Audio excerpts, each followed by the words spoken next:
So has it ever happened to you that you're out taking photos, you think they're amazing, you're just like, these are the ones, I have not shot something this awesome in a while, but then you get home, you open them up and they're shaky and they're blurry and you're just like, no, these are unusable now, right? And you get super bummed out. This is why I think shutter speed is super important, just to review the basics every once in a while to make sure that these situations don't happen to you and me. So that's what I'm gonna do in this video. I'm gonna talk over the basics, some tips, some of my favorite settings, and overall just give you the rundown on shutter speed. So let's get into it. I'm gonna get you that rundown.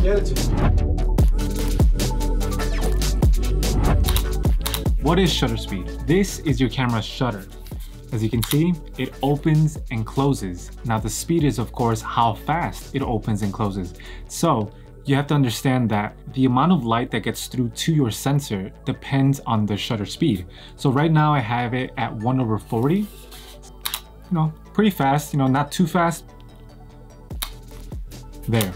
So it's slower, it definitely lets a bunch of more light. If you're trying to capture the movement in the window of a whole second, then of course you want to slow it down to a whole second. You can slow it down to up to like 30 seconds and really capture a ton of movement, a ton of light and information. Now, very quick tip, you don't really want to expose your shutter too long because dust and stuff can get in there. So you occasionally want to clean it, not too close, not too far, just like kind of in the middle, so the dust falls off. Because if you open it and you try to like look at the shutter speed like oh, that's very cool, but then you just have it laying around, then every single one of your photos is gonna have like little dots of like dust that fall on the sensor. Pretty simple. Shutter speed, how fast it opens and closes. Think about a window with blinds. If you open the blinds and then close them, the light is gonna come through, but only as long as they're open, right? It makes sense. So let's move on to point number 2. So there's actually a rule that connects the focal length of your lens that you have on your camera to the shutter speed, or at least the minimum shutter speed that you should have it at when shooting handheld. And it's very simple. For example, if you have a 50mm lens, you just put 1 over the focal length, which is 50. So it's 1/50 should be your minimum shutter speed. Of course, that's when you have it handheld. If you have it on a tripod, it doesn't really matter because you're not really gonna be, you know, swaying back and forth. So I currently have a Tamron zoom lens that goes from 28 to 75. So the rule would be if it's at 28 wide open, the shutter speed should be, yeah, 1/30. And if I go to, let's say 50, like I mentioned before, it should probably be at 1/50. And then at 75, it should be a bit faster, you know, 1/80. That way, if I take the photo, right there is at 75, and I'm gonna bring it down to 130. I'm gonna get closer. I remember this rule, but then I double it or at least increase it a little bit faster, the shutter speed, so that I for sure have a sharp image. So that combined with really steady shooting and just very focused instead of like breathing and all of that, that is for sure gonna stop your photos from having any sort of shakiness, pretty much making sure that they're sharp every single time. So quick recap, if you have a 50mm lens, your shutter speed should be 1/50 at the minimum. So again, I usually increase it a little bit, so 1/60, 1/80, and that way I'm pretty comfortable shooting photos as long as, of course, again, I have a stable base and I'm not like flying out the window, and of course that's just kind of like extreme. But remember this rule next time you're out taking photos.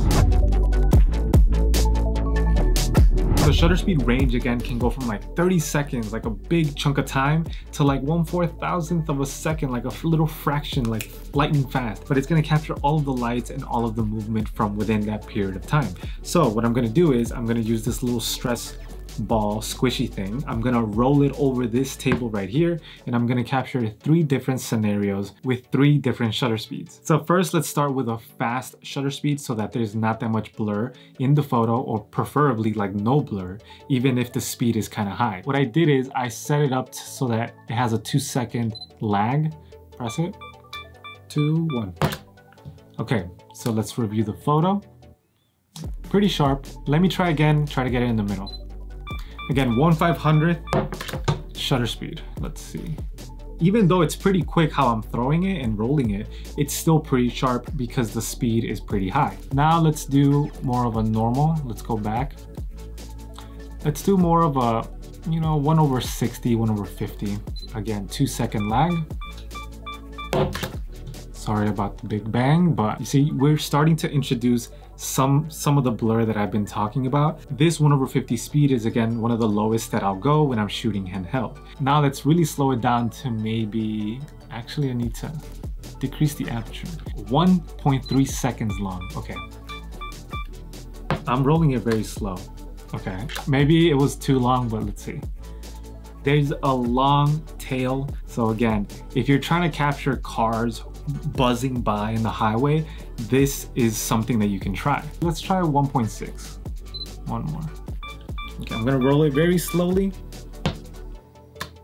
Okay, let's see how that looks. Nice. Art. So whenever you're about to take a photograph, think about the movement within the frame and choose the best shutter speed for the situation.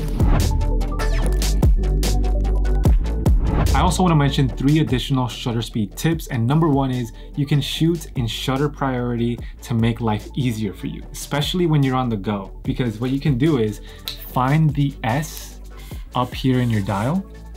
So you would just rotate it to the S. And what this means is that you can manipulate the shutter speed, make it slow, really fast, in the middle, but then the camera is gonna take care of adjusting the aperture, the ISO, and pretty much everything else to make sure that the exposure is correct. I want to start pushing people to use these different modes because it's not always either manual or full automatic. Second tip, if you're ever out in the woods, out in the middle of nowhere, and you have your camera and you're trying to take photos of the sky, slow down your shutter speed to like 3 or 5+ seconds. You open up the shutter and you're allowing all of the light to flow into your camera. So that is exactly how you capture the beautiful stars lighting up the night sky. As long as you don't live next to like a big city like I do in Chicago, I have to go to like Wisconsin to try and capture the sky.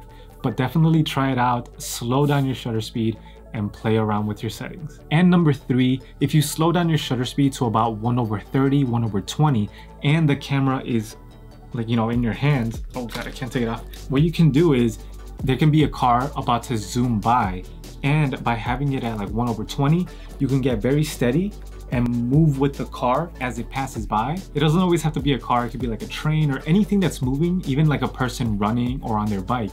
You can just follow, pan and follow them, and try to play around nailing the shutter speed and nailing your movement, and you'll get some really cool photos. In my opinion, playing around with shutter speed is kind of underrated. Like, I feel like people don't really do it that often, even though it can get you some very creative looking shots, or overall even get you like professional shots that are sharp, in focus, and dialed in. So if you found any of this info helpful, please leave a like and subscribe to the channel. It'll really help the channel out. Let me know what you want to see in the future. There's going to be more content coming soon. Follow us on our Instagrams, and also take a look at the other videos that we have on this channel. So I'll see you guys in that next video. Thanks for watching. Take care.